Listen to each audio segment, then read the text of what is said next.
Today is Canada Day, and I happen to be Canadian, so I thought it would be a good time to do a Canada-themed video. About a year ago, I did a chart on who would be king of the US today if George Washington had been made a monarch. Well, since then, I've had several requests to do a similar chart about Canada. But the thing is, Canada is already a monarchy, and it has been one ever since its inception in 1867. Currently, our monarch is this person here. But what if, back in 1867, Canada had decided to establish an independent monarchy instead of just sharing one with the United Kingdom? More specifically, what if it had chosen Queen Victoria's second son, Alfred, as its king? Kind of like if it chose Prince Harry to be its king today. According to that scenario, who would be king of Canada in the year 2020? Well, that's what we're going to find out.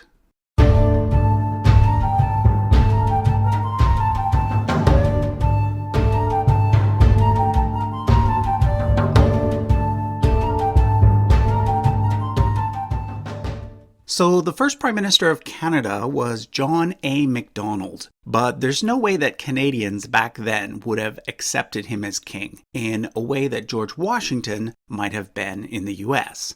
This is because John A. Macdonald was just a politician, not a war hero, and he didn't liberate Canadians from a foreign ruler or anything like that. He just helped restructure things a bit. And it would actually take many more decades for Canada to obtain various increased levels of independence from the United Kingdom. For example, up until 1947, Canadians were still considered to be British citizens. And up until 1965, Canadians still had this very British-looking flag.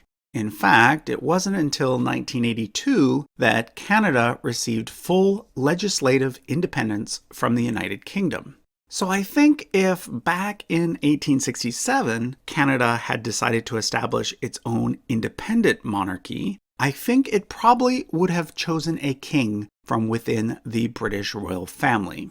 And the idea of choosing a second-born son in this sort of situation is not without precedent. For example, just 5 years prior to Canada becoming a nation, Greece chose the second-born son of Danish King Christian IX to be their new king. And a bit later, in 1906, Norway chose another second-born Danish prince to become their new king. So in 1867, the monarch of the United Kingdom, and thus the monarch of all British colonies, was Queen Victoria. By that point, she had 4 sons, as well as 5 daughters. Her eldest son, Edward, was Prince of Wales and heir to her throne. So I think if Canada had wanted to start its own independent monarchy at that time, they might have chosen her second-born son, Alfred, who at the time was the Duke of Edinburgh. So he would have become King Alfred of Canada, and thus would have become a king 34 years before his older brother. Now, in these alternative scenarios that I do, obviously there probably would have been different marriages, and hence different children with different birth and death dates. But since there's no way of knowing what those changes would be, and since we're just having fun anyway, I'm just going to trace the line according to what happened in the family in real life. So in 1874, Alfred married the Russian princess Maria Alexandrovna, daughter of Emperor Alexander II of Russia. Together, they had 1 son and 4 daughters. However, their only son died before they did. In fact, he died mysteriously. Some sources say that he died of a tumor or from tuberculosis. However, it is generally believed that he committed suicide. Rumor has it that he secretly married an Irish aristocrat named Mabel Fitzgerald, and that conflict with his family over this forbidden relationship might have had something to do with his decline in mental health. We will likely never know the truth. But what we do know is this. By this point, his father had inherited the title of Duke of Saxe-Coburg and Gotha from his uncle Ernst II, the older brother of Prince Albert. It didn't go to Edward because there was a desire to keep the dukedom separate from the British crown. But since German titles can only go to males, and Alfred's only son had died, it had to be passed to one of his younger brothers, or their descendants. Arthur and his son Arthur declined the title, and actually that male line died out anyway. So the title went to the final male line in Victoria's family. Her fourth son Leopold had died of hemophilia, so it went to his son Charles Edward, who, by the way, ended up becoming a Nazi. But not to worry, because if Canada had established an independent monarchy, it very likely would have followed male preference primogeniture, like the UK, which meant that with a brother no longer available, the eldest daughter of Alfred would be eligible to inherit the crown. That person was a princess named Marie. So when Alfred died in 1900, after a 33-year reign, she would have become Queen Marie of Canada, and she would have reigned for a nice long 38 years. Now, in reality, in the year 1900, Marie had already married a prince named Ferdinand, who was the nephew of King Carol I of Romania. And because Carol I didn't have any sons, and because Ferdinand's father, as well as an older brother, had given up their succession rights, Ferdinand was actually the crown prince of Romania. This would have meant that in 1914, when Carol I died, Canada and Romania would have found themselves in an interesting situation. The husband of the Queen of Canada would have become the King of Romania, and the Queen of Canada would have gained the new title of Queen Consort of Romania. And this is where things would have gotten a bit complicated. To explain, let's take a look at what happened in Romania in real life.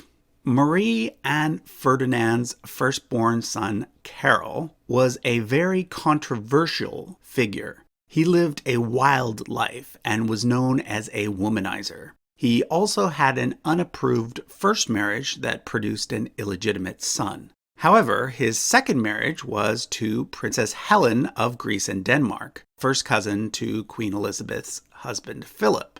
Together, they had one son named Michael. But that marriage didn't last long due to an affair Carol was having with his mistress. Because of all of this, Carol ended up renouncing his rights to the Romanian throne, meaning that when Ferdinand died, the throne of Romania went straight to his grandson, Michael, who was only 6 years old at the time. But 3 years later, there was a coup, and Carol was in fact placed on the throne of Romania, becoming Carol II. After this, a personality cult developed around him that lasted until 1940, when he was forced to abdicate and his son Michael became King of Romania once again. But his mother died in 1938. So in our alternative scenario, it's probably safe to say that Marie would have chosen Michael as her heir. So Michael would have become King of Canada in 1938 and King of Romania in 1940. In real life, Romania chose to become a republic in 1947. So in our alternative scenario, Canada and Romania would have only been held in personal union for 7 years. Michael died in 2017. Meaning that had he been King of Canada, he would have reigned for a whopping 79 years, which would have made him the longest reigning monarch in world history. Now, Michael had 5 daughters and no sons, which would mean that Canada's 4th monarch would once again be a queen. So we now have the answer to our question. If Canada had established an independent monarchy in 1867 based on the second-born son of Queen Victoria, the current monarch of Canada would be Michael's firstborn child, Margarita. In real life, Margarita has worked for both the UN and the World Health Organization and has lived in many different places around the globe. She does not have any children though, so next in line would be her sister, Elena, and then Elena's daughter, Elizabeth. Elizabeth has an older brother named Nicholas, but in real life he was removed from the Romanian line of succession due to fathering a child out of wedlock. So in our alternative scenario, it looks like Canada would have ended up with a Queen Elizabeth in the end anyway. Go figure. So there you have it. Thanks for watching and happy Canada Day.